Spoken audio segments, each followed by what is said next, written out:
believe in the ripple effect.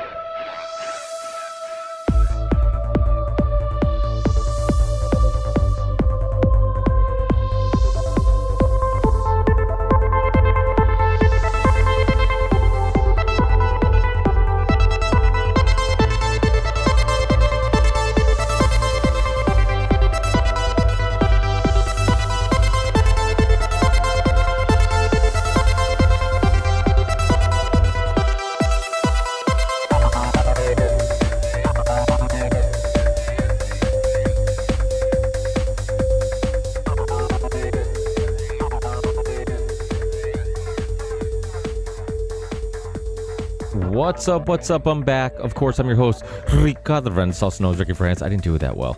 Ricardo Fernandez, also known as Ricky Fernandez. Sorry, I'm a little rusty. It's been a little bit since I've done this intro, but we have a amazing conversation for you today. She's a journalist. She's the host of the MO show on RT. She's also the host of the Final Countdown on Sputnik Radio. And if you're a longtime fan of RT like I am, I've been watching RT shows and listening to RT and Sputnik radio shows for a long time. Without a doubt, you have run into some of her work, so I'm sure she'll sound or look familiar.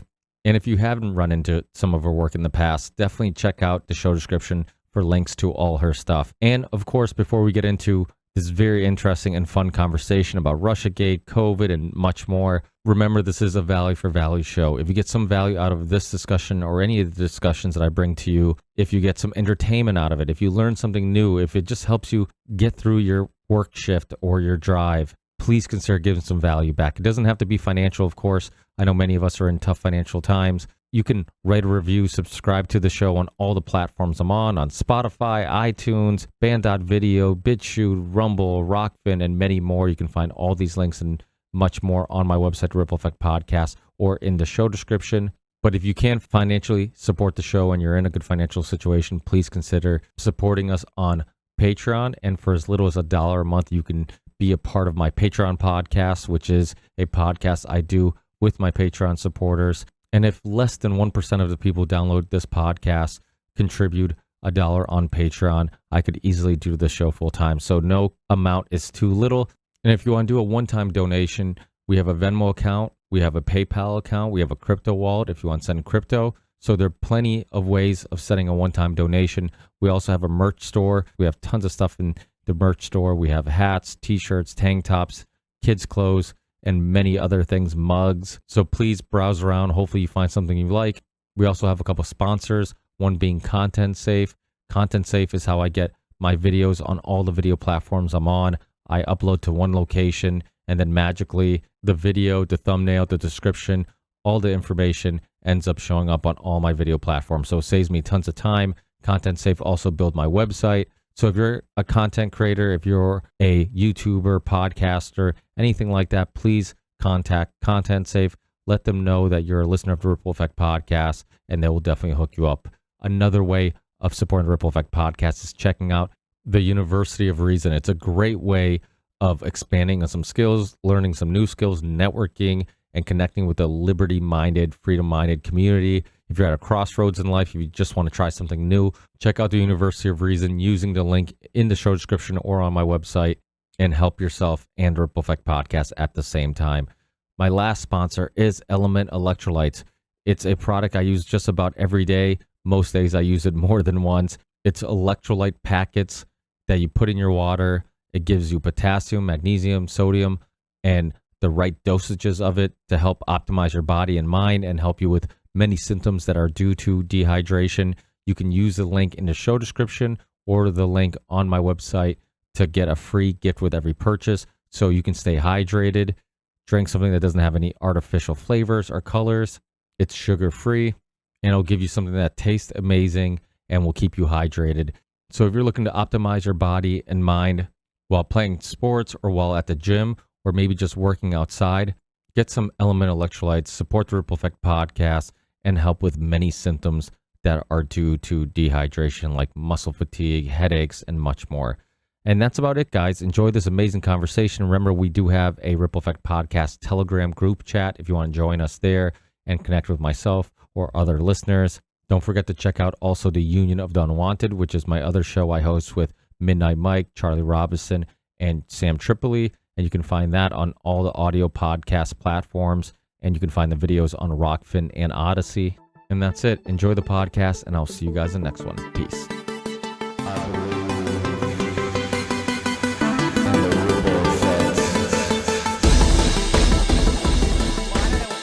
If you're wanting to start just right now, but having recently been hosting a radio show, it's talk radio. So I actually get to espouse my own opinions, which I didn't before, as strictly like a newscaster, as a news anchor.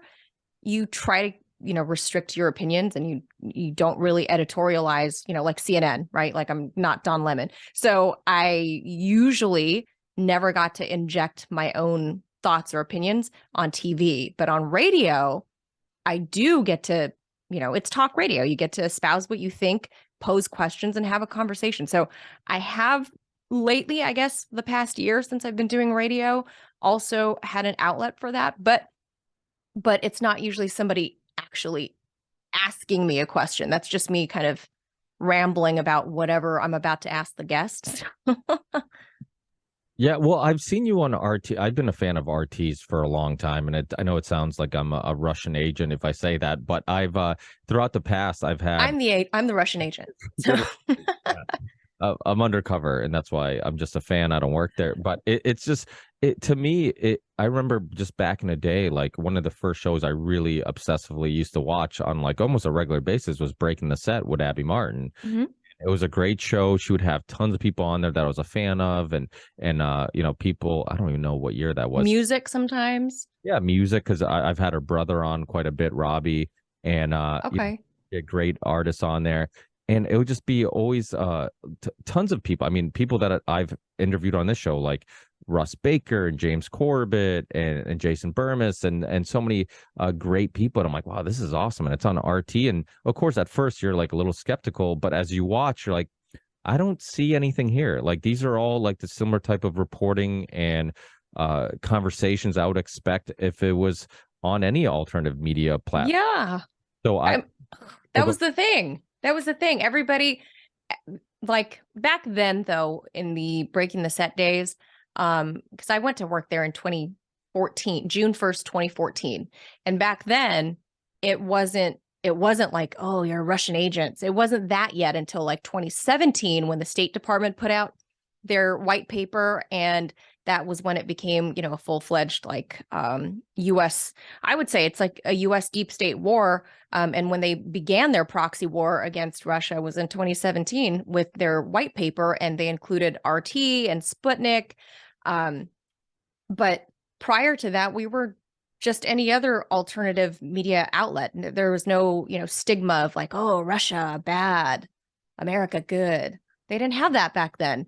And people, they hated it, but RT America was really changing the landscape, I think, like the U.S. media landscape. And I would say the argument is that the deep state and the mainstream media, the legacy outlets, didn't want that. Yeah, well, sometimes I would send people videos, or I would tell them like, hey, watch Breaking the Set, or Lee Camp, Redacted Tonight, and another person who's been on the show, and I'm like, watch it, and they're like, oh, it's on RT, and I would tell them like, well, maybe if they're talking about Russian news and current events or geopolitical stuff that involves Russia, I'm like, I get you being skeptical maybe a little bit, but I'm like, it's American news. I'm like, they're literally, and if anything, you should be more open-minded to the fact like they're not going to hold back in exposing some corruption in America when it's sponsored by Russia. So I'm like, you're more likely to get a better perspective. And if you look at the people that were on the network, I'm like, oh, so you think Jesse Ventura's a Russian spy? You think Larry King's a Russian spy? I would tell people, I'm like, you guys, I'm like, you're literally just regurgitating what mainstream media is saying about RT. But yet, like, look at the people that are on there. Tom Hartman, who's like a very well-known, progressive, at his show. And Schultz, like, so I'm like, they're all Russian spies? To me, it was just so silly. It was a perspective completely based on ignorance. They didn't really watch the shows or anything like that. And personally, when I'm constantly searching for different perspectives and different opinions. I don't think there should be censorship on any of it. I think even if it was Russian propaganda, Right.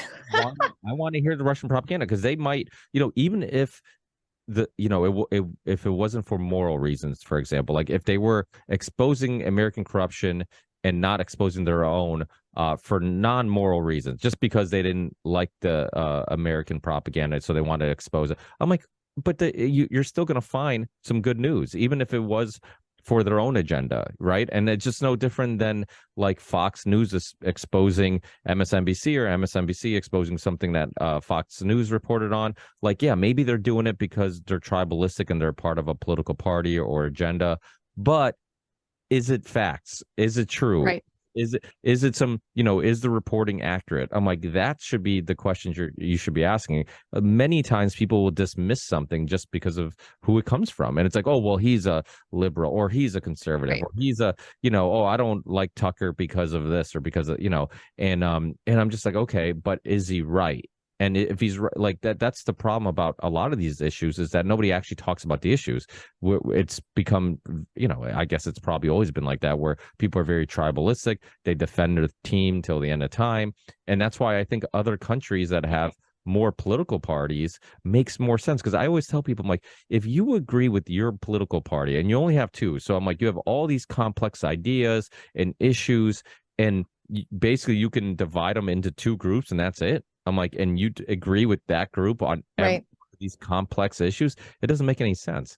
Oh, I totally agree. And I'll tell you, the spin that they had, they being mainstream media, the spin that they took on RT America hiring faces like Larry King or Ed Schultz or Tom Hartman, the spin that they took on that was, oh, well, that's the Kremlin's way to try to legitimize themselves and make them appear like they're not a propaganda channel, and that they're hiring these, stalwart American names. So, it's to hide their propaganda.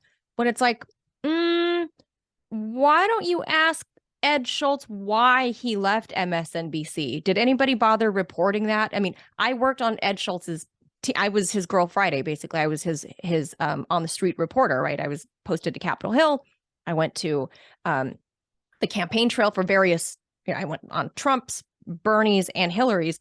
And what Ed had told me, and obviously he's passed away, God rest his soul, but why he left MSNBC was because, and this is going back to 2015, he was basically railroaded by management at MSNBC because he was stumping for Bernie. And that, long story short, is basically MSNBC's higher ups pulled him aside and was like, hey, you can't do that. Basically, we back Hillary, so you need to back off the bashing Hillary thing. You can't be supporting Bernie. We're backing Hillary, so you need to back Hillary. And he was like, screw you. They had a fallout. They started moving him around on, different time blocks of the day. They started messing with his show. So I guess that was like a breach of contract. He found a way out, landed at RT. And he disclosed that to all of us that were, working on his team, was that he basically was, in a way, sidelined and censored. And so the media censorship really began, I would say, around that time, 2014, 2015, before Trump even came on the scene. And he was the big wrecking ball, I would say, that really ruined the paradigm for mainstream media. They, their hair was on fire when when he hit the scene.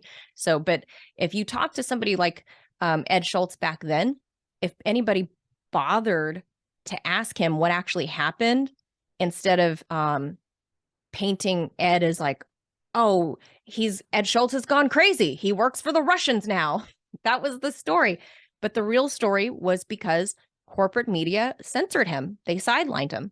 So, it's I agree with you that if we are supposed to be in a true democracy and there's freedom of speech, there's freedom of the press, then we as a people in America that are supposed to be the beacon of democracy, we should be able to decide for ourselves what we want to believe, even if it's like, hocus pocus magic stuff like Marianne Williamson is into. I mean, I think she's less into it now because she realized, the first time that she ran for president, that didn't really bode well. Like, let me sage the White House.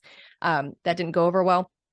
But if people want to believe that, let people hear everything and decide for themselves. But the whole media cabal really just went all in on the state, went all in with Hillary Clinton, went all in with the RussiaGate hoax that we've been subjected to for 6 years. What kind of free democracy is that if you have no real free press? So, it's just kind of a sad place to be. And it was a sad thing that I witnessed, because I went to RT myself because I used to work for a CBS affiliate in Yuma, Arizona. And I got in trouble for saying some stuff, saying some stuff about General Motors, who's a major advertiser at CBS. So I got in trouble, and I thought, well, you're trying to censor me, as a journalist, and I don't want that. This is not why I pursued journalism. This is not what journalism should be. This is unethical. And I wound up at RT America, and I loved it. It was the first time I didn't have somebody telling me what I can or cannot say, as long as they said it's the truth. That my managers basically said, bring receipts. That's it. Have the receipts. That's it. Nobody told me I can't say this about General Motors. I can't say this about, I don't know, Kellogg. I can't say this about, Smithfield Farms. They were like, no, if it's true, if it's noteworthy, report it. And that was it. So similar to Ed, but a lot less millions of dollars involved. I wound up at RT for the same reason as Ed Schultz.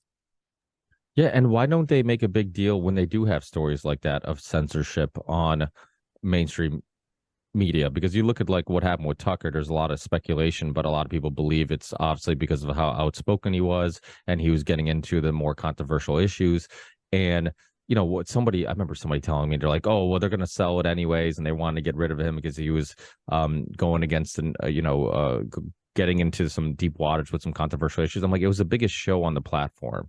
I'm like, that shows you that, like, if you're going to sell the business and you're literally getting rid of the biggest show on your platform, that the mainstream narrative and people not thinking for themselves is more important than even money. And, you don't spark that awakening of, the average Fox watcher actually opening up and being more open-minded to some of these issues. But like Jesse Ventura had a very similar story. I'm pretty sure he told it when he was on this show years ago, when he talked about how, MSNBC told him, like, hey, you know what? Like, we don't want you talking about the Iraq war. We will pay you to stay at home if you can't go on TV. I'm sure you're familiar with the story. He basically had a contract with, I think it was MSNBC, to have a show on their network. And they told him, like, well, the one thing you can't talk about is the Iraq war because you've been very outspoken about being against or whatever. And he's like, no, I can't do that. So they're like, okay, well, we'll just pay you for your contract and you'll stay at home. And that's why he kind of went silent for a while. And that's why, regardless, where these political pundits stand on all these political little social issues, when it comes down to war and the big issues, like, everybody's kind of all on board. And Christy Lee had a similar story. I've had Christy Lee on, and she got censored because she was being outspoken. Ben Swan, I'm sure many people remember him being censored because he was going down some rabbit holes and being outspoken about his views. So this happens again and again. And like, I had Michael Millerman on. I don't know if you know Professor Michael Millerman. He was the first person to translate Alexander Dugin's books into English, and got censored and got kicked out of his university. And now he has his own university called Millerman University, I believe is what it's called. But he, this was a guy who just found Alexander Dugin, because Michael Millerman lives in Canada, but his family's Eastern European.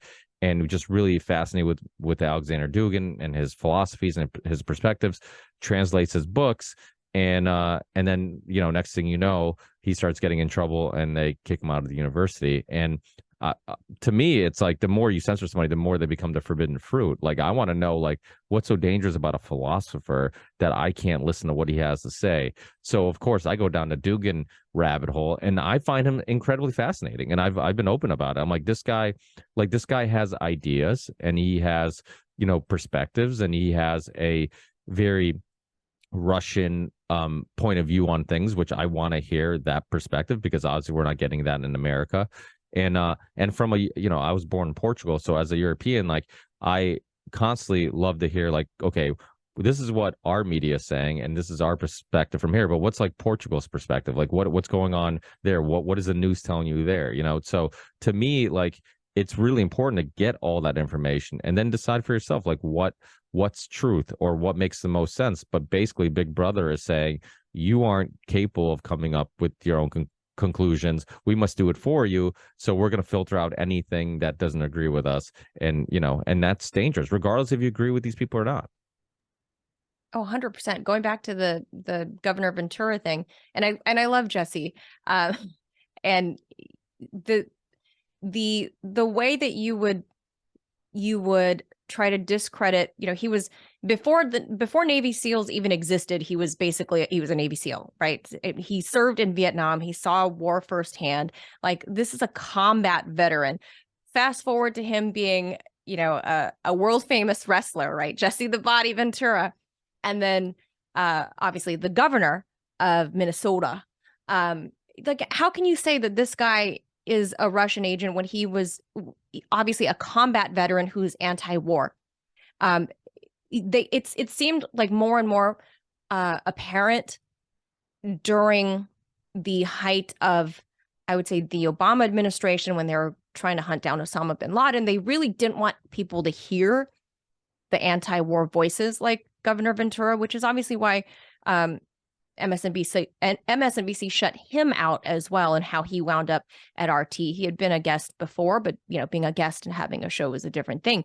But if you fast forward now to the 10 years since then to now, we know, I think most people understand that the big military industrial complex companies like Lockheed, Raytheon, Boeing, Bay Systems, I mean, I can go on and on, but they advertise on mainstream media. Anderson Cooper, brought to you by Pfizer and Boeing, right? Like, it's not a secret anymore. But back then, just 10 years ago, people would say you were crazy to say that CNN or MSNBC and regular NBC even, that they were collecting millions of dollars a year in advertising, quiet advertising, from like a Lockheed. Like, no one thought of it that way. But I would credit alternative media like RT America, like AJAM, and there's different conversation to be had about Al Jazeera and other their involvement in some other things. But for the most part, alternative media on the bigger scale like that, down to nowadays we have podcasts like yours, like big ones like Joe Rogan. They are the ones bringing the truth out, because it's like playing whack-a-mole. What happened to RT America, what happened to the whole of American media, I think they weren't prepared for the evolution of streaming, for the evolution of media cutting the cord. Like, they thought that big cash cow, like you brought up Tucker being the biggest show on that network. He had something like 3.6 million, just under 4 million viewers on average per night. But if you go back a few years and you look at O'Reilly's numbers, I mean, that guy was a behemoth. He was like 6 million viewers straight up, day in, day out. That was a cash cow for them, and they fired him as well. But that was part, that generation that was strictly tied to cable. It has died or is dying off. The younger generation, we've all cut the cord. We have, I think, a little more intellectual curiosity, as you mentioned. I don't think, for the most part, most Americans are not as intellectually curious as, say, like you went around looking for different voices on purpose, right? I would say a lot of people stumble onto alternative media. They weren't necessarily looking for it. Like, if you didn't see the RT bug at the bottom of Abby Martin's show, or on Ed Schultz's show, or on any of my show, you wouldn't know what you were looking at, right? Like, you would say, oh, well, that topic is interesting to me. Let me just stay on it and listen. What are they talking about? But people are so easily manipulated by corporate advertisers, and The corporate advertising obviously influences what mainstream media says. And then your magazines and Facebook is influenced by the same corporate interests. So all of this creates this ecosystem of, even though people have the intellectual curiosity, they are still influenced by this whole ecosystem because it's been carefully crafted the past 10 years. And that's really only happened the last 10 years. And that's what's kind of terrifying, I think, both to the old school content creators on, I guess if you want to call them that, on cable or on regular television. They still haven't grasped how they're going to combat smaller entities like yourself, independent podcasters, independent media. They haven't grasped how they're going to combat a behemoth like Joe Rogan that has like 20 million listeners, month in, month out. They don't know how to deal with that yet because, when you saw the drama that recently happened with Rogan and the ivermectin thing and the whole, they don't know how to deal with that because what people are learning from independent media is counter to what they're spewing on mainstream media, on legacy media, and the tens and tens of millions of dollars that are being invested into that message. They don't know how to counter that yet. So when they try to cut off, the head of RT America, they try to cut off Al Jazeera America, they, whatever, Press TV, sanction this country, sanction whatever. What they ended up doing is they didn't realize it was like a hydra, right? You cut off its head, another thing grows. Now it's not even that. It's whack-a-mole. It's whack-a-mole. Everybody is popping up with their own independent podcasts, journalism, citizen journalism, and people are starting to become more intellectually curious because, as you said, they when you try to censor and you make forbidden fruit, people are like, "Ooh, why can't I know what's on RT? Why can't they air here?" And people start seeking it out. So I think in a weird way, it was kind of, I would say, an intellectual awakening for a lot of Americans the last 2-3 years since COVID and the slow shutdown of alternative media. So in a way, it's kind of been a new birth of media, I would say. Yeah, without a doubt. And you see shows like Breaking Points, though, that makes me a little nervous because people consider them alternative media. No, they're Just not. like, Rogan will talk about them. And I don't know if you saw the recent RFK Jr. interview. And I'm just like, they've been off on COVID the whole time. Yeah. I have such respect for people like Jimmy Dore and other people who have come out. I mean, they don't realize that, like, people like Mickey Willis, I had Mickey Willis on the show. I mean, the extent they went to censor that pandemic documentary. And I think, they understood how important it was to censor it because that documentary made more sense what Judy Mikovits was saying and what Dr. David Martin was saying and all these people were saying in the documentary made more sense than what the TV was telling you. So they needed to censor it because people are watching this like, oh, this makes way more sense than what, the idiot on TV is telling me.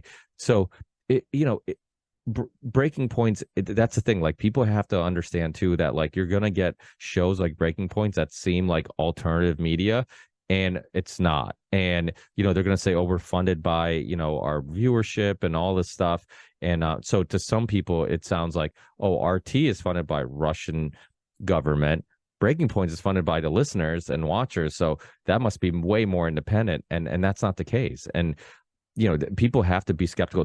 That's why I love the fact on Fault Lines, you were always pretty outspoken about your opinions. I know the past guests on or past hosts on that show. And I think COVID was probably one of the reasons why they've had so much changing of guests because the two previous ones used to butt heads a lot and during COVID.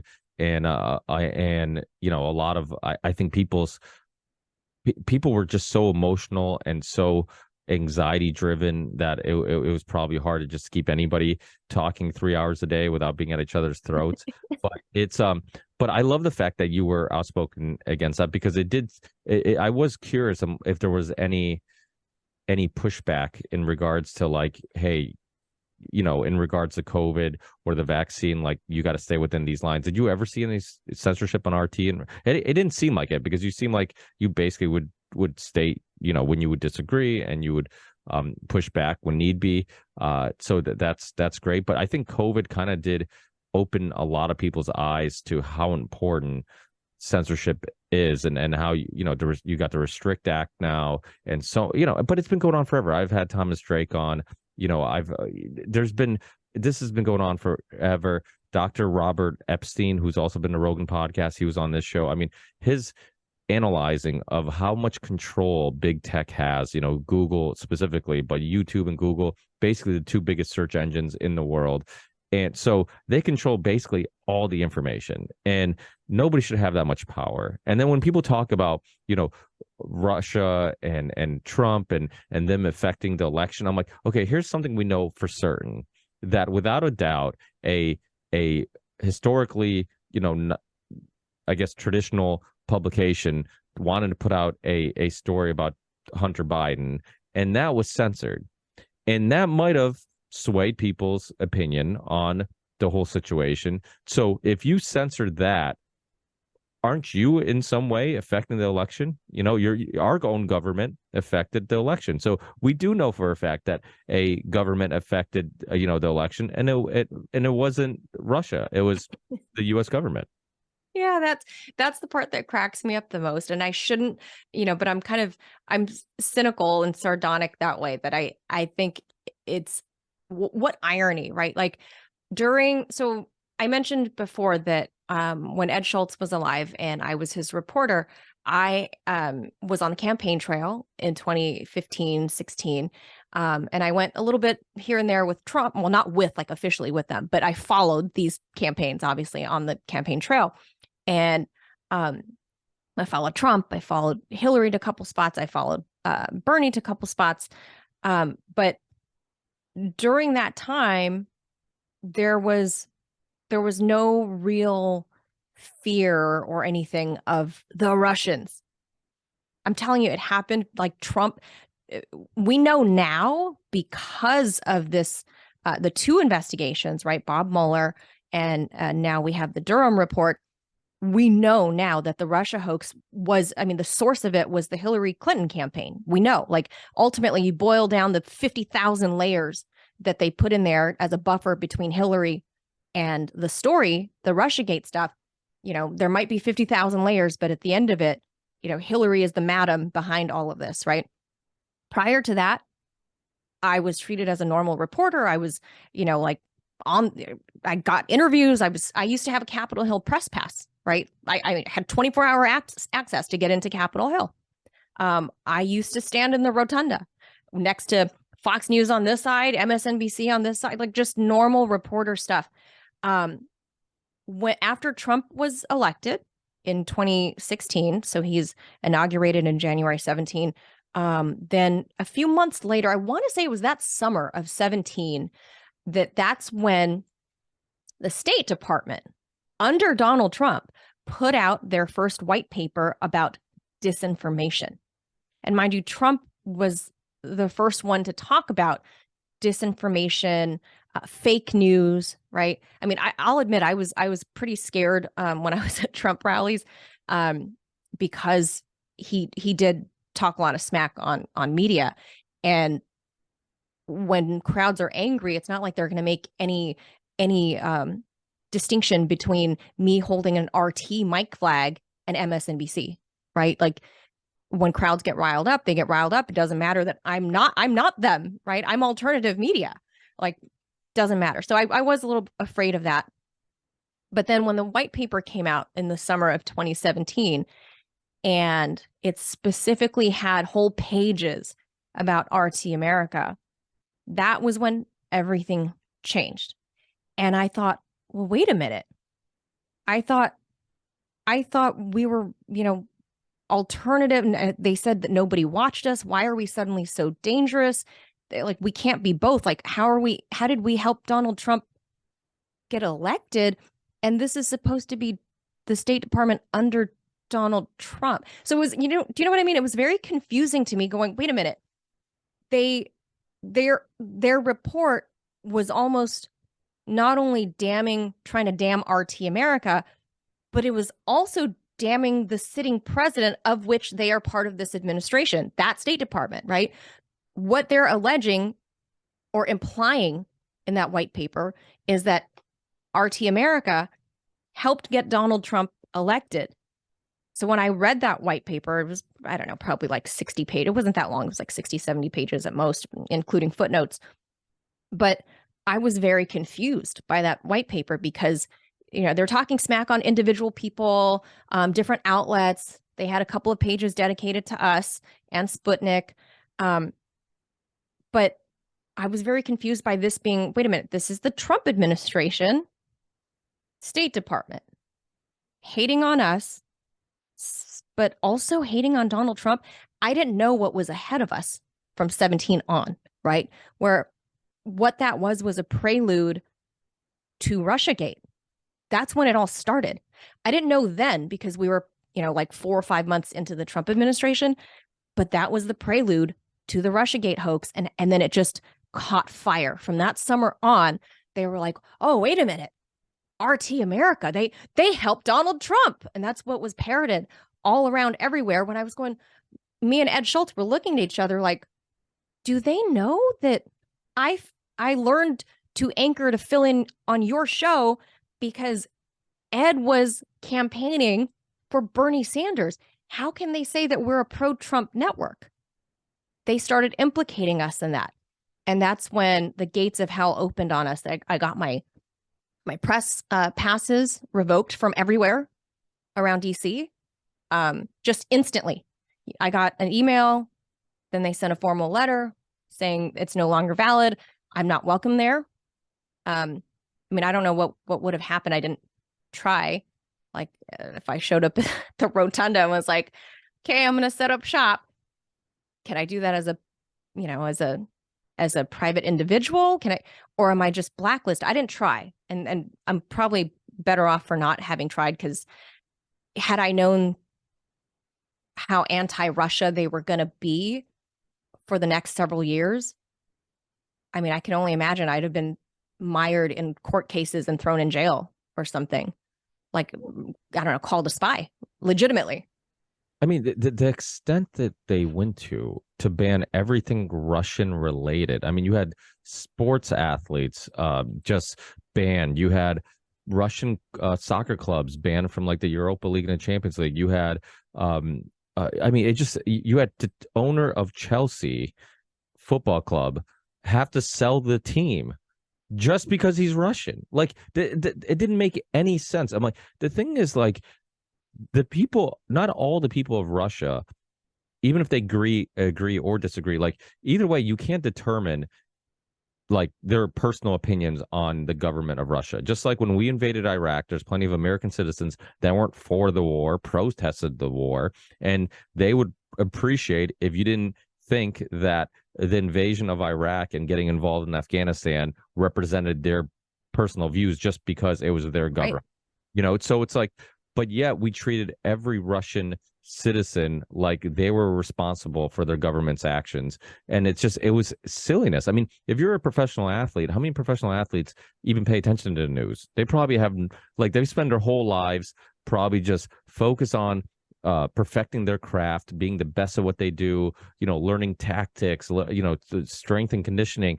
They don't have a lot of like geopolitical opinions on things, and yet you're punishing them, and you're only athletic for a short period of your life. Like, these guys might never get those chances again. So you had COVID take away some opportunities from people, and then you had, so it's like, it was so silly. Every YouTube channel that was related to anybody on RT, Lee Camp lost his YouTube channel. I think the whole archives of Breaking the Set disappeared. I'm sure you probably seen some things like that happen to you.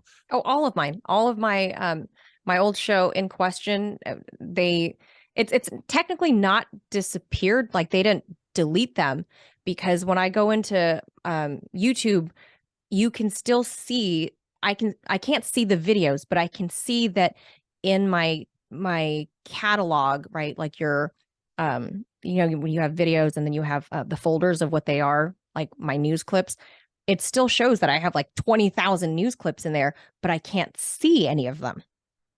So that means YouTube just has them shadow banned, but they still have them in their servers and they won't release them. They wouldn't. I tried to ask them to give me at least my own. Can I have access to my own videos? Like my own? Can you give them to me? No, they're holding them hostage. They did that for every RT show. So like Lee Camp's stuff is held hostage. Abby's old stuff is all held hostage. They are all still there. They exist. YouTube has them. They just won't release them to us. Even the individual content creator, like it's my face on there, it's Abby's face on there, it's Lee's face on there. They won't give it to us. But they won't let it air either. It won't, no one can stream those either.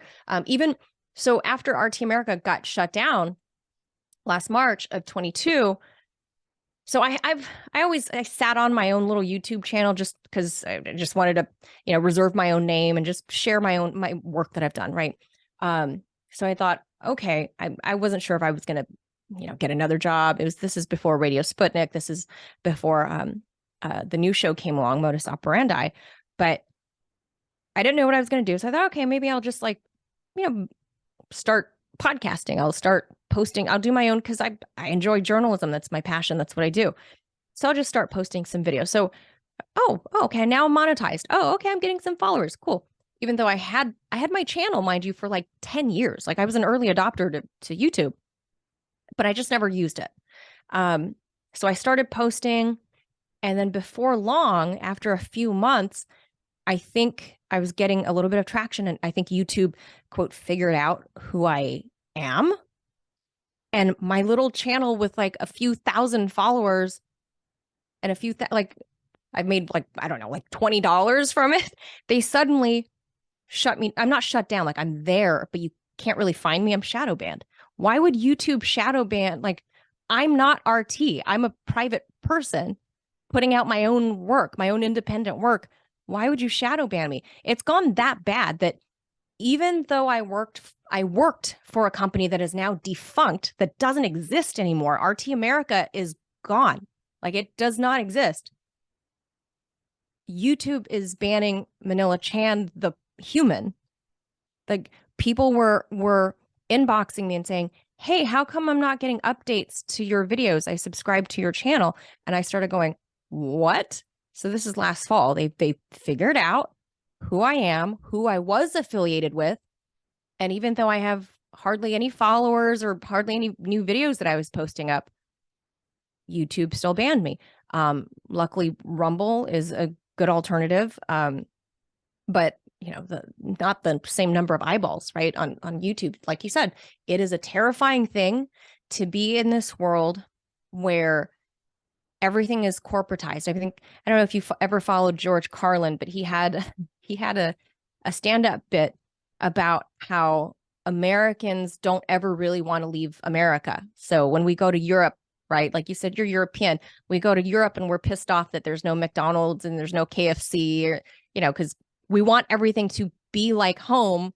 So why the hell do Americans even go anywhere, right? Same thing. And then we come to America, everything is a strip mall, right? Like everything is a McDonald's, everything is the same, Robex juice or whatever. Everything's the same Starbucks. Well, fast forward, I think George Carlin's been gone almost 20 years now. But now it's all like a handful of companies own everything. A handful of companies own media. A handful of companies own food. A handful of companies own literally the clothes that we wear. The parent company is all the same. Big pharma, it's only a handful of companies. All the different drugs that you see, a handful of companies own everything. And when you look at the actual online environment, to your point, Google and YouTube literally own everything, and they buy out the smaller, whatever the competitor might be. They throw so much money at these people that invent whatever app, whatever, like Vine. Who was it that bought? Who bought Vine? Remember that video app, Vine? Yeah, there was a few of them. There's Vine and a couple other ones that had a short-lived life, and then kind of people lost interest. But it's a valid point, because they do just buy every little competitor that exists and controls all of it. I mean, look at Instagram, was a great competitor to Facebook. Now they're one and the same. Yep. And the thing is too is like, coming from another country, like I've always enjoyed other cultures, and even in America, I've enjoyed like Southern culture compared to like, I'm from Massachusetts, from, East Coast culture. You go to California, it's slightly different. You have other different types of influences. And like you said, it's such a huge issue because now anywhere you go in the world, everything looks the same. There's a McDonald's everywhere, there's a Starbucks everywhere. Where before you could go to like, find a little mom and pop place that like represented that community or those people there, and you could try different foods, and you could try, now you go on vacation and it's like there's just tourist spots everywhere, and it's just all the same corporate companies everywhere. And I'm like, now countries and cities and towns don't really have their own flavor. They've lost their culture, yeah, Identity. yeah, exactly. Yep. Like nobody has their own identity anymore. Like I don't even think America has its own identity anymore. I think we have as a culture, and I think how old were you when you came to America, if I may ask? I was 4. I was gonna say you don't have any accent, so I would have never guessed that My you're mom born. disagree. It comes out from time to time. She'll call me an immigrant from time to time because I'll something that don't pick up on. I'll say something, and she's like, that's not how we say it. I'm like, you're right. I'm like, but I'm a foreigner. But yeah, I came at a good age where I feel like I can, when I'm around English speaking Americans, I've have enough of that culture. And I mean, I was raised in this country, so I feel pretty American. And but yet, where I live in Massachusetts, it's a huge or a strong Portuguese community. So my parents Oh, speak any English. I'm around, little butcher shops and Portuguese restaurants, and I love, and to kind of highlight what we were saying, like the nice thing about this little town, it's kind of held on to some of that There's a lot of Polish people here too, oh. but a lot of Portuguese people have held on to their culture and some of those things. So you can go to like the local bakery, and people have accents, and they're making traditional Portuguese bread and whatnot. You go to the butcher shop, they're making sausages and all this stuff. So you still have some of that, but I do fear that like in time, this stuff is gonna, like, how do they compete, right? Like how do they Yeah. compete with the, I hear it from like local butcher shops and whatnot. They're like, people are complaining about the prices. How do I compete with the big grocery store? How do I compete with like, a Walmart? Or so it does get to, and that's the thing, like they're invest in your community, because those small little businesses, those people live in your community, they care about your community. They're going to spend the money that, the profits they've made off you going in there and purchasing stuff. They're going to spend that money back in the community, so it's like it's circulating. Everybody kind of helps each other. Yeah, I mean, I don't know what your opinion is on like just the breaking down of society, but it seems like, especially during COVID, because I feel like before COVID, I was seeing a little coffee shops pop up from time to time, Mhm. and people really migrating more towards like the little mom and pop restaurant, because they appreciated the fact that the owners were there and they were making food that they Yes. about and enjoyed, and little coffee shops were popping up. And then like COVID came, and that just like squashed all that. Yeah. And I mean, what's, I mean, not to give you a big general question, but like, do you see this all being a part of a greater agenda, or do you think it's just, it's just happening organically? Well, I think the government shutdown of everything in the US. I mean, if you look at if we break this apart like COVID, right, into health outcomes, like you look at Sweden, who never had the shutdowns, modern Western economy, a lot of small independent coffee shops and little restaurants and stuff. It hasn't been totally Americanized. I mean, I guess that's the best way to put it, right? Like it hasn't been fully fledged Americanized yet. You can still find little, like you were talking about, like in your neighborhood, like still, retaining its like Swedish flavor and culture.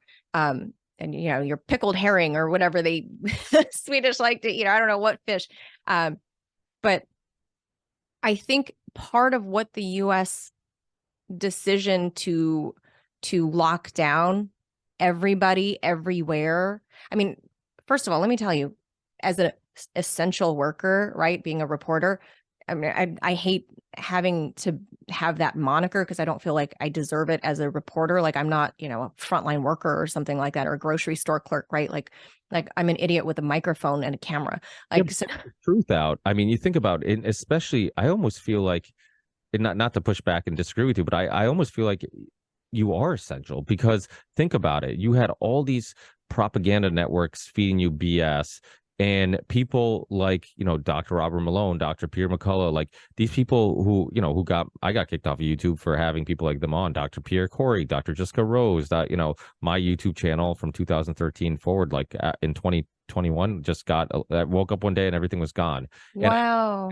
access to anything related to that Gmail account. I found out it was gone because I use YouTube TV for my TV service, and I woke up in the morning and my YouTube TV is not working, and I'm like, oh, I think they got me, and then, because I signed up for YouTube TV using that Oh same my Gmail God. account, so they just everything related to that Gmail account, they're just like, no, you're not having access to anything, and but not to interrupt you, but I feel like, don't you think that during a time where you have so much information and so many conflicting opinions, that maybe, at those times of crisis, a world crisis, like you are essential because, we need to get information. We need to get truth. We need journalists that are going to go out there and get us that information. And we're all seeking for some understanding of what's going on in the world. And so, I think when shit hits the fan and there is a panic, like we find some reassurance in like, okay, here's a journalist who's giving me a better understanding of what's going on.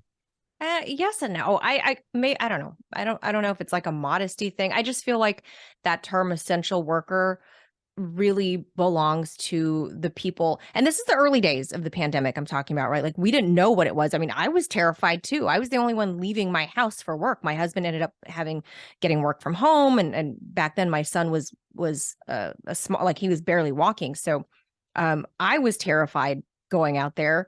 But I was going to a studio. So it's not like, oh, I'm exposed to, hundreds of people coming into my store every day, or, I'm not the sanitation department, I'm not dealing with the elements necessarily. Maybe sometimes I'd go outside to dead, locked down streets. And let me tell you about what it looked like in DC. I don't know about like Massachusetts, but here in DC, especially because the RT America studios were smack center downtown. We're like, I don't know, like 100 yards maybe from the front doorstep of the White House. So smack center downtown. And it was not only a ghost town because everything, everybody was sent home, but there were police patrolling, especially because I guess because I'm by the White House, but really there were police watching to see if you were somebody coming out of your home to meander downtown like a tourist, or if you actually worked there. I had to carry papers. Okay. I had to carry papers with RT America letterhead signed by my boss saying that, what my job was, this is where our office is, and I'm considered an essential worker as a reporter. So if there are any problems, please contact, so-and-so at HR and blah, blah, blah. Can you imagine that? What kind of free democracy is that? That me as an American citizen, forget that I'm a reporter, forget that I was an essential worker at the time. Why can I not be on a public street at 10 o'clock in the morning, middle of the morning? Why should I live under threat that I might be arrested because some overzealous police officer thinks I'm roaming the streets? Like the crime of wandering around. Like what if I was a tourist, right? Like nobody should have to feel that way coming to the nation's capital. And so I guess that's why when I think of the term, or think back to the term essential worker, I just don't feel like I really earned that title. I think those were for the people that really did have to brave the elements, when we didn't know what it was. So for the first 3 or 4 months, I was definitely one of those people. I mean, I had a young baby. I have my elderly parents. You don't know what that disease was. But after 3, 4, 5 months, that's when I went, oh, something's not right about these numbers. Like, here's the reports I'm reading. And back then, you mentioned the different hosts on Fault Lines. Back then, with it was Shane and Jamarl Thomas. Back then, Shane Stranahan and Jamarl Thomas. I would phone in for them and kind of give them reports about the things that I'm hearing about from different, medical experts in South Korea or in Italy at the time they had, a massive surge or whatever, and kind of these off the beaten path stories. And then I would hear Jamarl and Shane fight each other about what I had to say, because we didn't know back then. But for me, witnessing what was happening to downtown DC, I watched the transformation from it being like this pimps and hoes prostitution ghetto, 10 years ago, to suddenly becoming, I'm not saying it's a great thing that it was necessarily that, it was fully gentrified, but you did see really great little mom and pop restaurants, unique little clothing stores opening up. It was really great. So I moved to DC at a time where things were like really beautifying around DC. COVID happened, shut it down. Little pizzerias or whatever. Fast forward these 2.5 years, none of those places survived. None of them. None of my favorite, like, little pizza shop that I like to go to below the studios, gone. Little sandwich. I'm not talking like a Jimmy John's or something like that. I'm talking like little small delis, gone. Little cafes, gone. They're not going to survive. The only ones that did survive: Subway sandwiches, Jimmy John's, Dunkin' Donuts, Starbucks. That's what's downtown now in DC. And, these whatever big, I don't even know the food chain, it's not even the small restaurants. I'm talking about like the people that own like McCormick Schmick and stuff like that, like the big eateries. Those are the only things that survive downtown. Now, if I really want, I don't know for a fact, but it stands to reason to say that the big corporate interests that own Starbucks or that owns Dunkin' Donuts or whatever, Taco Bell, their own, Taco Bell's case, they're owned by Yum, and then, they're a subsidiary of probably ultimately BlackRock, because everything is BlackRock. But they donate to all the politicians here on DC, on the Hill, and they, it's hard to say it's a conspiracy if you really think about it that way, where you go, well, why would any of the politicians, both locally, like Mayor Bowser, all the way up to the federal level, to Donald Trump, to President Biden, why would they want to hurt mom and pop while they say that, like Trump was big on small business, right? Like, he's like about entrepreneurship because he's an entrepreneur and whatever. Joe Biden, oh, I care about, small businesses and hardworking, working class people. But yet you maintained lockdowns and you maintained this crazy it's like a federal use of force to make everybody have this vaccine before you can go back to work. And you put up all of these different stupid local laws that say, okay, if you interface with the public, you have to take this vaccine. And part and parcel of not only having no customers in downtown DC for these businesses to shut down, there were not restaurants, like small, like takeaway, like a stop and go type place. There are people that they refused to get the vaccine. So they literally had no employees, and everybody was afraid to leave the house. So they had no employees to even interface with customers. So they had to shut down for a different reason, right? Like, because they had no employees that were willing to take the vaccine. And when you're a small business, how much money can you offer people to put some sort of new chemicals and technology in their body? How much money can a mom and pop offer you, other than... And remember all the plexiglass they had to put up and all the extra sanitation bullshit? Like, it was endless. It was like, these people are like you said, there's already a limited amount of people who are willing to leave the house, and then you have to pay for all these extra things. You have to pay a guy just to clean everything, and yet you go down to Florida and it's like nothing ever happened. And my wife has family down in Florida, and we'd go down there, and I mean, I always made fun of Florida until COVID, and then I'm like, you know what? I appreciate Florida now. I'm like, and So we would go down there, and it's like this is the power of the media and the TV, because I go back to Massachusetts, the TV is telling you the world is ending, so everybody believes the world is ending, and you can almost sense the anxiety. I'm sure you recall like going places, and it just felt like there's friction and anxiety. I believe in positive and negative energy, and people can share that, and how you can sense. When you have kids, they can sense when mommy and daddy are not happy with each other and fighting, even if you're not.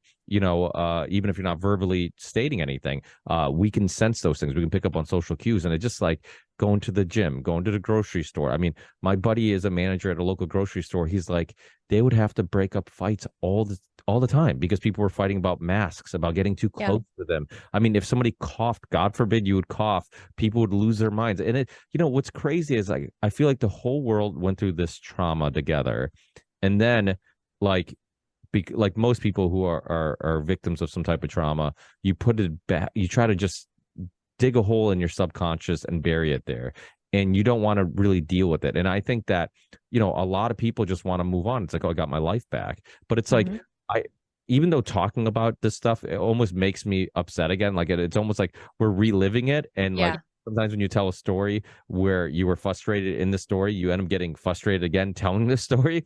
And anytime I would talk about COVID, because just thinking about my, you had a little one, and just thinking about my kids who we homeschooled for a while because I didn't want them going back to school with masks. Yeah. All the scaring and fear mongering, like, my kids, I got a medical exemption for my kids to not wear masks at soccer, and all the other kids would be like, why don't they have to wear masks? Why? And it got to the point where I was like arguing with my son. I'm like, you don't have to wear a mask. And he's like, I know, but I'm sick of the kids saying something to me.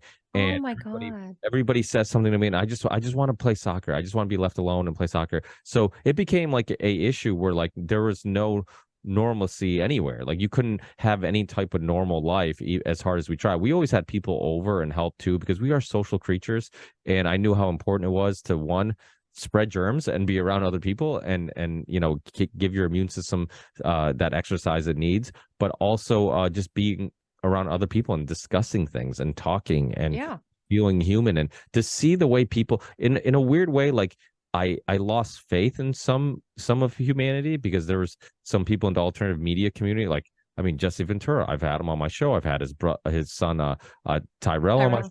I've had Sean Stone, the whole Tabitha, the whole Watching the Hawks crew has been on, and Sean has still been on. And I think I asked Sean last time he was on the Union of the Unwanted show, that the panel show I host with Sam Tripoli and Charlie Robinson, and I was like, hey, what's up with Jesse Ventura? This dude was the host of a conspiracy theory show.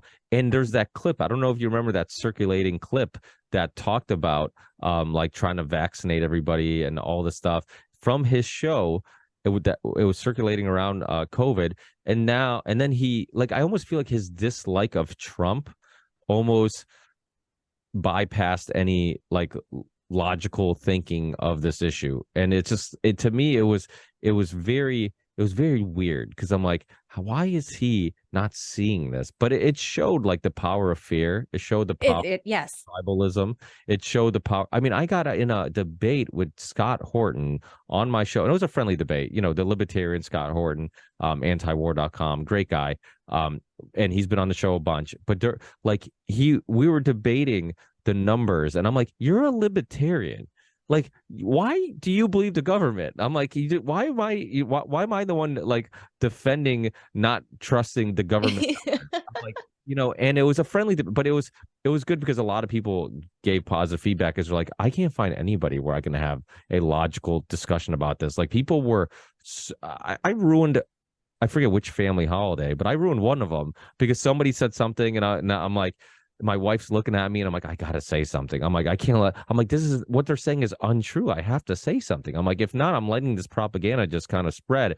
So, I said something. Next thing you know, where there's a heated argument and people are upset, and so to me, like, I feel like it exposed a little bit of cowardness, or maybe how people like it exposed that, like, okay, how strong do you have these beliefs? Like, are these truly strong beliefs? And it's really easy to say these things when it's easy to say these things, but when saying these things can lead to arguments, friends online turning on you and calling you this or calling you that, calling you anti-vax, Mm-hmm. a conspiracy theorist, calling you a tinfoil hat wearing crazy person. And I'm like, the people who spoke out during that time, I'm like, that's courage. That's because it was been real easy to just keep my mouth shut. But to me, like, I can't help but like say something when I know it's wrong. And if I'm wrong, I want to be proven wrong because Right. I don't want to stand behind a bad opinion or a wrong idea or something that's non-factual. But to me, like, we have to have these discussions. And you see it during an election season the most.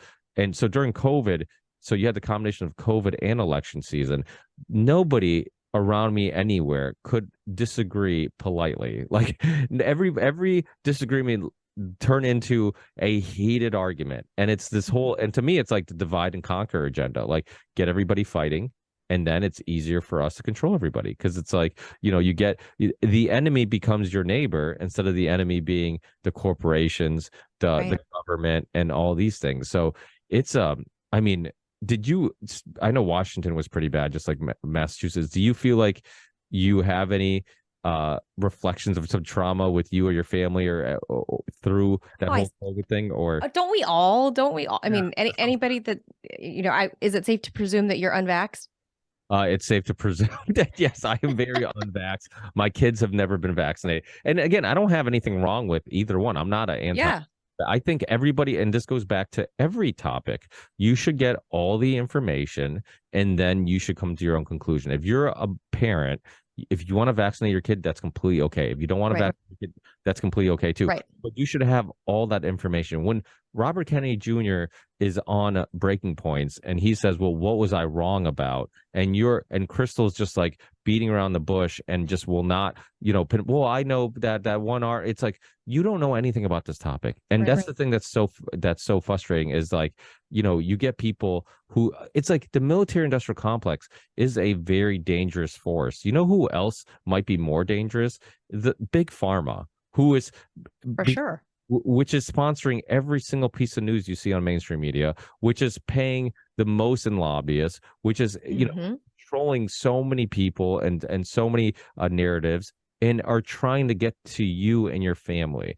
They approved the vaccine to pregnant women. If you're pregnant, That's crazy. you can't have sliced meat because of nitrates. Okay, so You nitrates. can't have brie. You can't eat brie cheese. Yeah, but it's safe to have a experimental mRNA vaccine, DNA, a gene therapy technology that's never Right. been approved in history. Which and that's always the argument. Oh, well, it's been around for a long time and never approved. And Right. the only way it got approved, right, is because Emergency use. the authorization and they demonize ivermectin and hydroxychloroquine and guys like Dr. Pierre Corey and Dr. Jessica Rose and other people who were talking about the success of other drugs, and they wanted to just give you one size fits all and force Mhm. feed you one drug. And then they call people like Dr. Robert Malone an anti-vaxxer who got vaxxed. They call people like Jimmy Dore an anti-vaxxer who got vaxxed.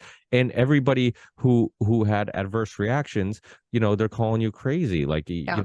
how dare you, create the skepticism in vaccines? It's like, let me share my story. Let me, I know We the Patriots USA just had and Brian Festa's an attorney who I've been friends with for some years, and he's been really into the medical freedom movement. They just interviewed one of the Pussycat Dolls, Jessica Sutta or something like that. But I think she's the redhead, and Yeah, exactly. I'm like, what's their name? yeah, What color hair was she? they all have their, yeah. Speaking of identities, when you're in a group or a boy group, like, everyone has their identity. Like, he's the bad boy, he's the baby face. But she talked about, she was talking about just being demonized for sharing her story. And that's how strong the mob was, that people were Yeah. afraid of just saying like, hey, I had an adverse reaction And when you see like these stories of, I had Dr. or Brooke Jackson, who was one of the Pfizer that she was doing a part of the lab that was doing the testing on the vaccine, and saw all this like manipulation of data and all this stuff. And it's like everybody just wants to go like, yeah, I'm sorry that I called the cops on you on Thanksgiving for having family over. Yeah, I'm sorry that Yeah. I made you, look or I made you feel like, you were the other, like you were, less of a human, and you were selfish for not getting vaccinated. Can we just move on? It's like, no, we can't. No. And you, I think Jamarl and I talked about this on Fault Lines before, when that article came out in the New Yorker. And I think it was like, she's like a Brown University professor of sorts, right? And she wrote that article of like, basically let bygones be bygones. No, hard effing no. Do you know what it was like to be on our side of this, right? We were otherized. We were treated. There were people wishing death on us, on people like us that were not vaccinated. And I'm not anti-vax. Like my kid has other vax, like all the typical kid vaccines, but not this one. No, nobody in this household got that. And at the time, and I will say for, Governor Ventura, I don't know his exact reason for why he on of all things and of all people, for him to flip and be so fearful of this. I think the only thing I can say, and I like him very much and I respect him very much. The only thing I can say is that, he's older in age now, and this is a disease that we know obviously impacts older people, especially in the 70 plus group, because, you have different comorbidities at that point. It impacts older people very differently than it would impact somebody in our age group, right? So I think, for Jesse and people in that age group, 70 plus, it was a little bit of projection maybe. And, they were, so afraid that I think fear is such a destructive, I don't know what chemical it is in your brain that it fires out. Cortisol, I think it might be, that causes the stress hormone, that fires off in your brain. It has a physiological impact on your body, and you respond. It's your fight or flight, right? And I think for a lot of older people, and if they had a platform like Governor Ventura and Tyrell too, they were super pro-vax. It was shocking to me. But there was also, at least in the RT America offices, some of the upper management, they're much older, right? Like they're, and I don't know their exact age, but I would presume Social Security receiving age. I don't know. I never wanted to ask and be rude, but they're obviously, older people, and I was getting pressure to get it, and I held tight. And I got to the point where we had like a meeting with the higher ups, and I dug my heels in, because at first they wanted to make sure, they knew that I wasn't going to get it and that I wanted to wait. It was a wait and see. And they were like, well, we don't want you to go on air and preach anti-vax stuff. And I said, that's fine, but I'm also not going to go on air and preach pro-vax stuff, because I'm not going to say something I don't believe in. If I don't believe it, I'm not going to say it. So they're like, okay, fair enough. Like, as long as you say, like, here's this data, okay, that's fine. Like, I'll share the data, but I'm not going to preach like, oh, you should go get the vaccine. Everybody should get the vaccine. Refuse to do that. And behind the scenes, I was fighting with some of the higher management, because they were trying to pressure me. They were, there was some punitive action that was taken. There was, I got lawyers involved, and I threatened I said, fire me then. Fire me. See what happens. Then, my editor, the news director was like, no, we're not doing that. Nope. Meeting over. Nope. You're not quitting. You're not getting fired. Meeting's getting too intense. Let's stop it right here. You've got a show to go do your show. I was like, find somebody else to anchor right now, because I'm going to be on air in 30 minutes. Put somebody else in the seat. If I'm not welcome here because I'm not vaccinated, then fire me right here, right now. And they refused to do it. You were going out in public, so you probably had natural immunity at some point too. I mean, that's the other thing. Like, that wasn't even acceptable for most people. Like, even if you had like 100 COVID positive tests and say, hey, look, I got every variant known to man. I have natural immunity. Am I good? They'd be like, no, you still got to get vaccinated. It made no Yeah. logical sense, any of it. And But again, I'm telling you, I think it was projection from the older people in the management team. The younger people weren't really, like the middle-aged management team, they more or less were like, we would like for you to, but if you don't, like, okay, I get it. The older ones were the ones that were like, you have to get it. That's very selfish of you, Manila. And I'm like, is it? Is it really selfish of me?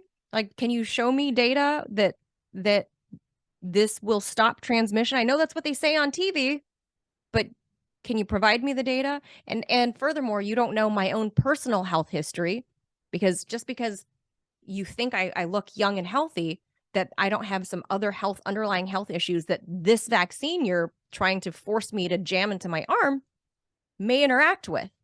So who's being selfish here?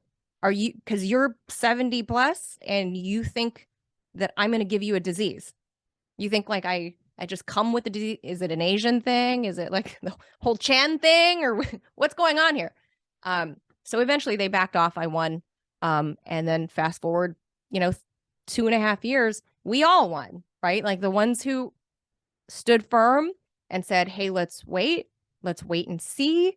Let's not let fear get the best of us. I think in the end, we did win. And now the people that were pressuring us, like the lady, the professor from Brown University that tried to write that bygones be bygones article, no, now you are going to eat crow, and you need to accept that. You need to accept that in a free country, you cannot force anybody to do anything to their body that they don't want to do, number one.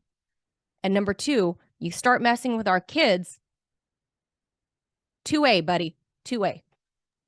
no, I completely agree. The kid thing, going to the school board meetings and fighting with the school board about the masks. And I'm like, I'm like, these kids have a better chance of dying of the flu. Yes. And every time there's a flu, there's a bad flu, nobody does anything. And all of a sudden, and then they added the COVID shot to the vaccine schedule. Del Big, they actually, yeah, it's insane. I mean, they made it mandatory in Massachusetts during the COVID when schools open up again to get the flu vaccine. And Del Bigtree, I believe it was ICANN, their organization that actually, because they have lawsuits all over the place, that end up forcing Massachusetts to kind of remove that, because people are like, oh, why should we have to get a flu shot now every year, which isn't even effective and whatnot. But it was just so obvious this wasn't about the vaccine. And when you look at, or it wasn't about the virus, it was about control, it was about political reasons, it was they just wanted obviously to do everything that they could to just crumble small businesses, to scare the crap out of people into submission. And in a way it worked. I also, to be positive and be optimistic, and I try to be, like, I did get some faith in humanity, because even though I lost some faith in some humanity, I also love to see what was going on in regards to people protesting and seeing all these videos of people were, suing their employer, people who were going to the school board meetings and being outspoken, the parents that were homeschooling and starting little communities. Like, there was a lot of positiveness too, that where I'm just like, wow, man, I'm like, you pushed too far. And that's one of the things, even as a foreigner, like, I appreciate about America, was that, like, I grew up as kind of like a anti-war, big into geopolitics and history, and kind of always saw, like, America as the boogeyman or the bad guy in all the geopolitical. Me too. Yeah, and then, like, as time went by, and I always saw, like, nationalism and people who were patriotic, I'm like, this is dangerous, because they can convince you the same way we're the others, the unvaxxed. Like, you can convince the military and the U.S. public to consider that so the Afghans are the other, and now they're the bad guys, and they hate us because of our freedoms or whatever. And so to me, like I'm always like, oh, being too nationalistic and too patriotic can be dangerous, because then you just defend your country, in regards to everything, even if they're wrong. And then when COVID happened, I'm like, okay, but I can also see how having that love for, the origin story of the U.S. and what it was founded on and those principles, like I can see how that is also necessary, because the super patriotic were the ones who were like, you ain't taking my guns. You ain't telling me what I'm going to do on my own property. You ain't telling me that I can't open my business. You can't, it was them, So, and I'm like, wow, that DNA, even if it's not even real, like it's just this illusion of what we believe the flag stands for. To me, like it was super important, and it really did give a lot of people another. I had people from all over the world contact me, and they're like, if America falls, we all fall. And they really had this idea of like, you guys are going to be the first country to push back because of that DNA that's rooted in your origin story of like pushing back against monarchies, pushing back against government overreach, and that type of mentality. So, I did have a new appreciation for those things. Oh yeah, I did too. I interviewed Ian Smith, the guy that owned the gym, the guy with the big Yeah, black beard. I had him on too. Yeah, he's awesome. Yeah, he's great. And I couldn't say on air that, hey, I'm with you, brother. Like I'm there with you. Because I I was told I can't influence the audience, right, by not getting the vaccine, because that could influence people. It's okay, so I kept my mouth zipped about it.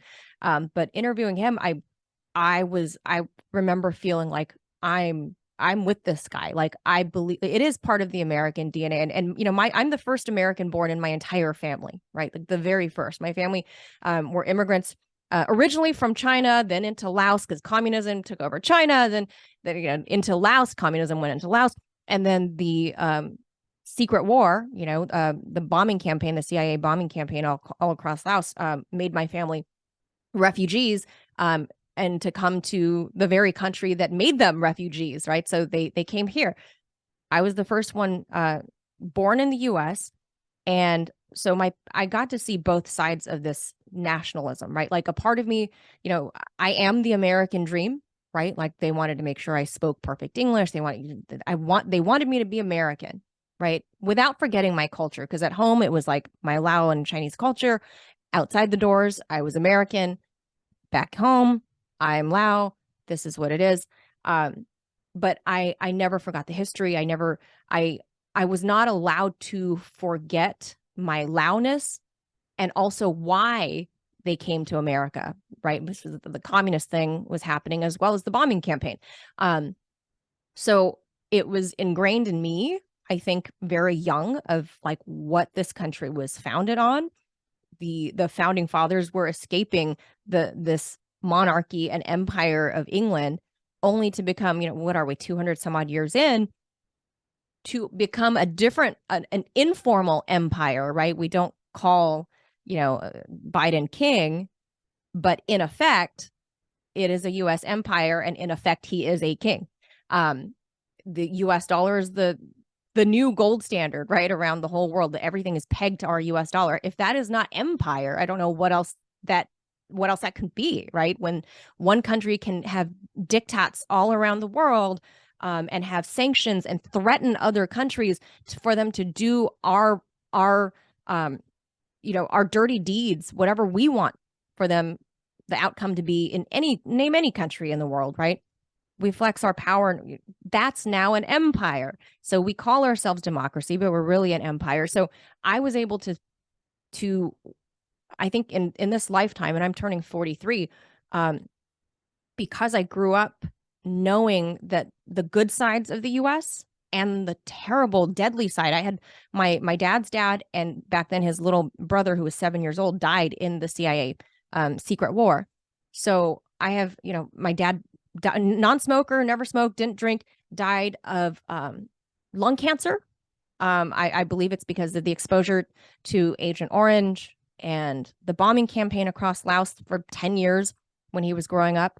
I had another aunt that just passed away. Again, California crunchy, Orange County girl, ate clean, healthy, 54, didn't drink, didn't smoke, died of lung cancer. Why? I would say it's childhood exposure to Agent Orange and the bombing campaign in Laos when she was a little kid. So I've always known the good and the bad of the US. So when I did talk to somebody like Ian Smith, who to me kind of exemplified that real, the founding fathers spirit, that like I was like, yeah, but I really couldn't say it on air. I was like, oh, I have to act neutral about everything. And it wasn't until I landed at Radio Sputnik that I was able to actually come out of the COVID closet. I came out as unvaxxed. I'm out. Do we hold rainbow flags too? No. I don't know. We should have our own flag, the unvaxxed flag. Yeah. We need to come up with one. We should. I probably "Don't Tread on Me" flag would be That's a good one. Yeah, that is a good one. But that was the whole point. Was like, was like it's what happened to my body, my choice. Like what happened to that? They're not logically consistent with their views. That's the thing that's so frustrating. I don't want to hold you up for too long because I know I've already taken a lot of your time. But No, I've enjoyed it. I actually have another interview. I'm not the guest. I'm doing the interview for my show. But yeah, I'm really enjoying talking to you. It was really nice to meet you. And I'm curious about the guitars in your background, though. Do you play? Yeah. So I started off playing music, and when I got into podcasting in 2013, it was because music kind of I got a little older, it was hard to keep the band together. Everybody kind of let life kind of get in the way, and I've always been like a very artistic, creative person, and I always needed kind of feel like I'm doing something creative or fulfilling, and I was stuck in kind of the grind of like just a everyday job, 9 to 5, whatever. And I had all this music stuff, and I got really into podcasts. I was always a fan of like alternative media and documentaries and just books that kind of like went against the mainstream narrative. I love anything that was like different, like even music. I always loved like heavy metal. I loved industrial music, anything that was dark, not mainstream. And so eventually I'm like, I like this podcast thing. I'm like, this is pretty cool. I'm like, how about I start one, and so, I already had Pro Tools and I I had microphones, I had a mixer. I'm like, this should be a pretty easy transition. And then I've always been kind of a social butterfly. I enjoy kind of learning from others. And so I'm like, yeah, well, start a podcast. And then so I keep the theme song for the podcast was one of the songs I wrote. I had oh, wow, that's so cool. Yeah, and it was a song called The Ripple Effect. And then I'm like looking for a name, and I'm like, well, how about I kill two birds with one stone? I'll use the song and the title of the song for the name of the podcast. And then I don't, and I always like this idea of starting a ripple. Like and I'm sure you probably find that you've had similar experiences where you talk to somebody and you don't think you're getting through to them, or you're not sure you got through to them. But then next time you talk to them, you're like, oh, that like, they listened and they paid attention, and I had some influence on their thinking, and so like to me, like I'm a big believer of like we can all start a ripple and we never know where that ripple goes. And I would tell myself, I'm like, Martin Luther King, for example, one of the most influential people in American history, he probably had conversations with people, as a child, with adults that molded his thinking. And we don't know those adults' names. We don't know those books that he read. We might be lesser known books, lesser known thinkers, philosophers, authors, but they had effects. So I think a lot of times we could have a much bigger effect on society than we even know, and so I do believe in, it's not just a name of a show, but it's a concept that in a theory that I truly, believe in, and think that we can all start our own little ripple. Yeah, I think that's really great. I wondered about the music and stuff. I was like, oh, I wonder where he got this music for his show intro. Lo and behold, you play them all of those instruments behind you, the bass guitar, everything. Yeah, well, I wouldn't say I'm much better of a songwriter than I am music. Like guitar was and vocals were kind of the first two things I migrated towards. I'm good enough at other things to kind of get the idea that's in my head onto, oh, cool. And create something out of it. But yeah, but to me, like, being creative isn't always about, we would play shows with like amazing musicians that could just riff and go crazy and could, play cover music perfectly, or sometimes even better than the original artist. And then they go to play original song, and it was awful. And then and it would hit me. I'm like, wow, it's like it's two different talents, like being creative and having a imagination and being able to create something. One, it's fulfilling. I think we're living in a world where they want to make us all consumers, but I think Yes. internally, speaking of DNA, I think we're all creators. There was a study, and I've talked about this on the podcast, where they went to like a preschool and said, hey, how many of you kids are creative? And they'd all raise their hand. And then they go to like the first graders, and less kids would raise their hand. And Yeah.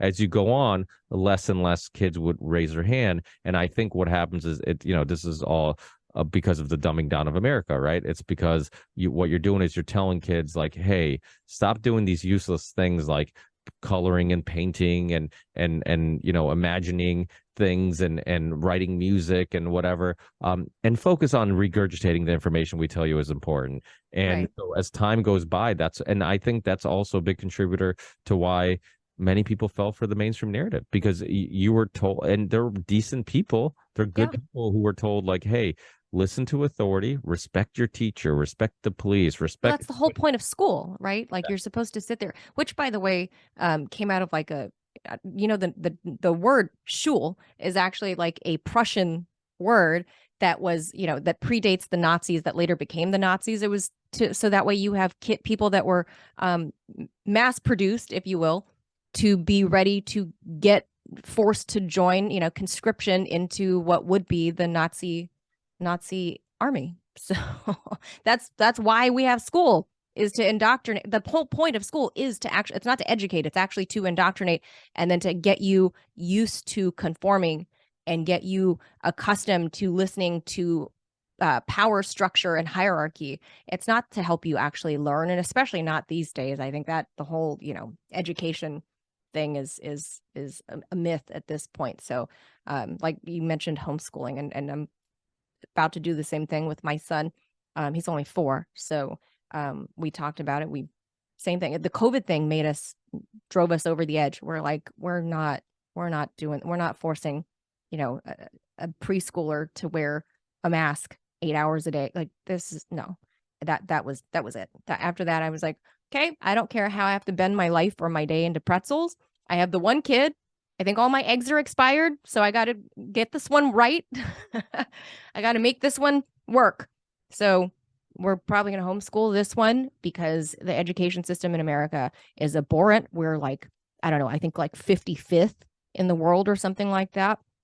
Healthcare, we're like 87th or something, even behind, like Costa Rica is way like 20 notches above us. Everything's just kind of fallen through the cracks in our lifetimes. I don't think I'm too much older than you, but in this lifetime, we've seen America fall through the cracks, and I don't feel like I want to indoctrinate my kid. The education you got, the education I got as a kid, growing up here, is not what is happening now.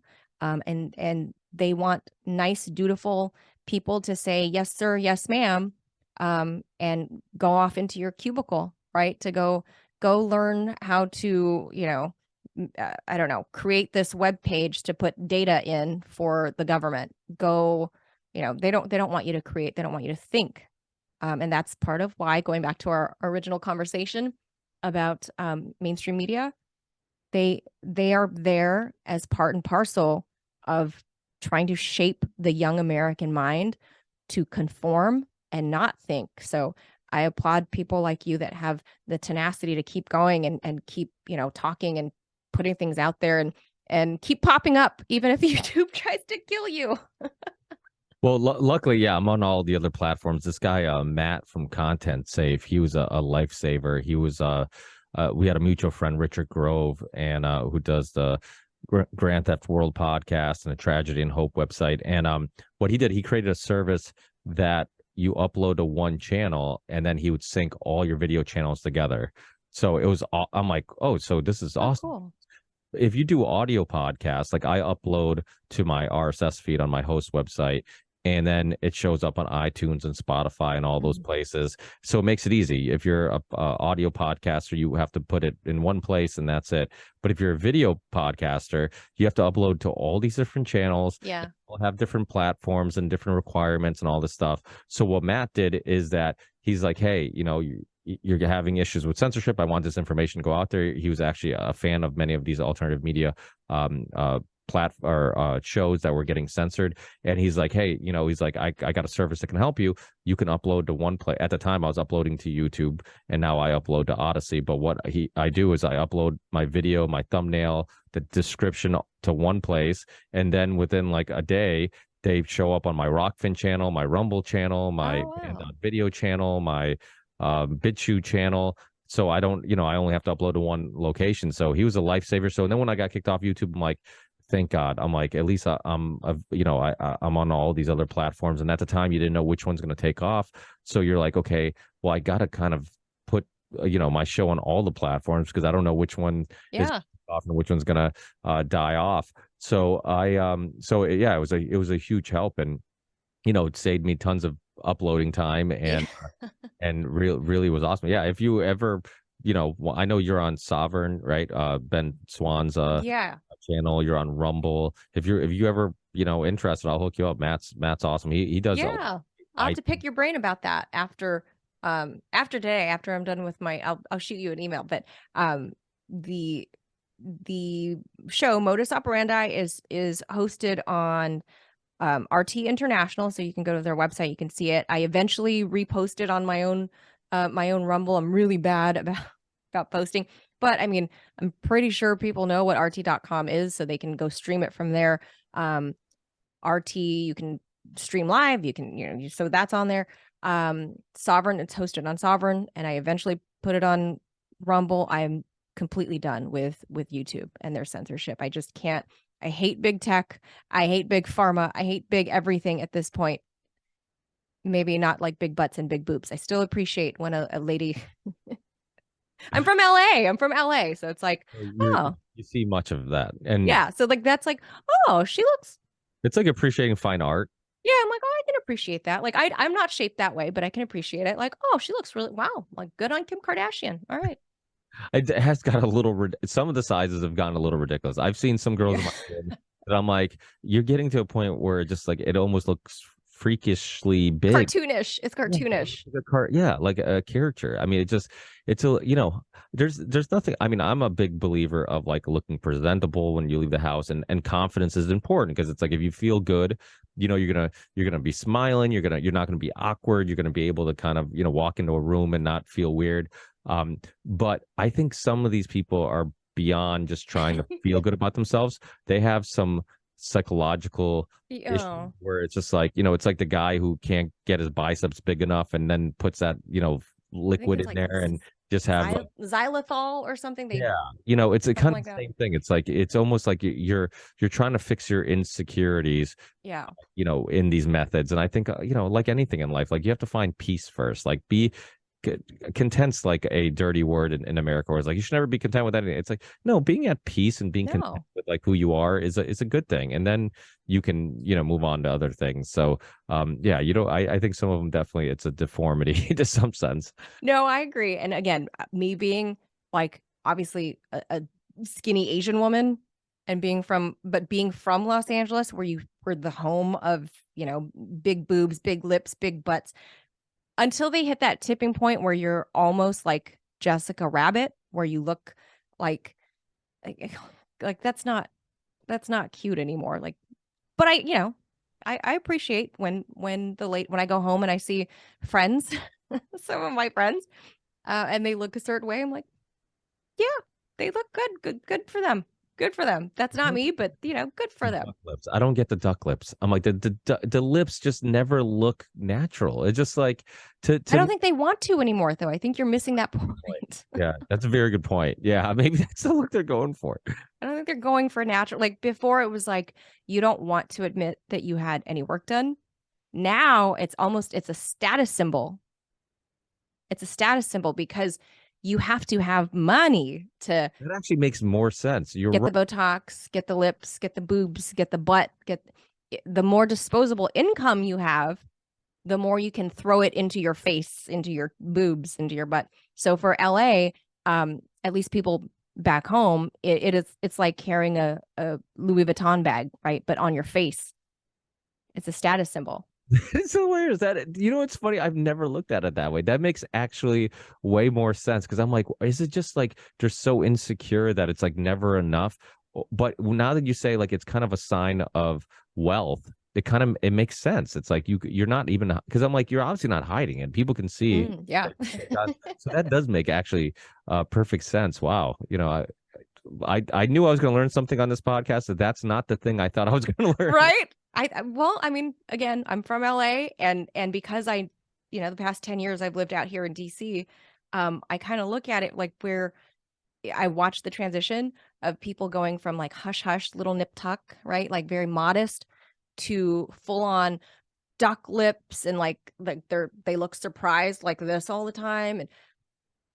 But it's like, it's not that they're not trying to hide it, because now, like everything else in Los Angeles, everything is materialistic and putting it in everyone's face, like put it in your face. Look at my giant Louis Vuitton purse. Look at my giant Mercedes Benz. Look at my Land Cruiser, or what? No, Land Rover, Range Rover. Look, they want you to know, right? So it's no different with, like, from what I've observed, and when friends you grew up with start making money and they were never like that, now they kind of, it's like, how many Louis Vuitton bags can you buy, right? Like, or how many I don't know, Christian LaCroix shoes can you buy, right? So at some point you're putting it somewhere else, and then you get enough people talking to each other about, oh, well, my doctor charged this for this, and my doctor charged this much for this. Oh, how much do they charge per vial? Those are the conversations that are happening with women with any kind of discretionary income. It's kind of like a status symbol to talk about, like, how much you spend on your appearance. Yeah, not my type of people. I mean, I've been around those. It's like there's nothing wrong with liking nice things, and not, some people like that. That's fine. It just, it's hard to try to like convince them. And I think at some point, I hope that most people will find happiness and peace and I agree. in less material things. And I think in time it comes. Not everybody is as lucky as us, where you kind of figure that out at a younger age. But you meet a lot of people, even really successful businessmen, that spend their whole lives thinking like being a good father is me building this big, beautiful house that my family gets to live in. And they don't look at it as like being a good father is me being present as often as possible, and I think in time they look back and they say, oh, like maybe I messed up. Maybe there's a price to pay for all those things, right? Like I see a giant big house and I'm like, okay, the price they paid is maybe being at work 7 days a week, or not coming home till 8 o'clock at night, or dealing with such a stressful job that you come home and you're not the best you for your family. You end up getting in fights with your kids or your wife, your husband, whatever it may be. So to me, it's like everything's, the yin and the yang. It's a balancing act. And to me, it's like, okay, well, maybe if you had a smaller house and maybe less newer car, and you weren't a slave to that debt or a slave to keep up with these things, and you had a little bit more free time to spend with your friends and family, maybe you actually be happier, with less material things and more free time and less stress. So, it's like that study where they say that like up to $70,000 a year, nobody gets happier after that. Yes, I've seen that. Yeah. And I'm like, I don't think anybody even gets happier up to 70,000 a year. I think it just relieves you of some financial stress, and money doesn't necessarily bring you happiness. It just relieves you of some stress. So without a doubt, I know you got a lot of stuff going on. I don't want to, and I'll just keep talking forever because that's why I started a podcast. Oh, I'm enjoying talking to you. So I hope we can reconnect again, and maybe I'll join you on your roundtable on a day I'm not filming. So. Yeah, that's it's really fun. I'm sure you'll even see some familiar friends, and I'm always inviting people that I've interviewed that I like on there, and we just kind of bounce ideas off each other and talk about what's going on in the world. So it's really fun. But for people listening who want to keep up with your work, all your shows, you're also doing Sputnik Radio after fault lines now, right? So it's like from 10 to noon or 10 1? to noon. 10 to noon. It is called The Final Countdown because My co-host Ted Rawl and I are kind of cynical and snarky that way, that we're like, hey, we're counting down to the, like, how many shows are we going to do before we die of a nuclear holocaust? So, but that's not even, that's kind of feasible if you really think about it. So, if you're into that kind of humor along with news, we're kind of snarky about, all the horrible things that are happening. Like, I mean, there's no other way to be if you're consuming all of this terrible shit that's happening around the world. You can either cry or laugh. We are choosing the latter. So, we're just going to laugh at, like, hey, this is what's happening around the world. We talk about it. And it's been a lot of fun to develop that show. We are on After Fault Lines 10 to noon on Radio Sputnik. You can stream on sputniknews.com. My other show, Modus Operandi, is on RT.com and on Sovereign, which is a video streaming platform. And of course, eventually I will repost my stuff on Rumble that you can find at Manila Chan Reports. Yeah, it is on Rumble. I've a lot of the RT stuff's on Rumble, but you can also download the Sputnik app, which is available, and you can listen to it right there. You can stream Sputnik all day long, and there's tons of great shows on there. I know John Kiriakou has a show, like a bunch of really great shows. So please, people, download the app, check it out, and thank you so much. Enjoy the rest of your. Sorry for holding you up for so long. Thank you. No, I've enjoyed it. Thank you, Ricky. Yeah, thanks. And hopefully we talk again in the near future. Keep up the great work. And next time, I'd love to get your perspective on China and some of that stuff that's going on in the news, and being your family from that country. I'd love to get your perspective on it and all that. So plenty more things to discuss. We live in a time where there's never endless amounts of things to discuss. So enjoy the rest of your Friday, your weekend, and we'll stay in touch. And I'll send you links to the show once it's up and live. Thank you. Awesome. Thanks. Take care. Bye.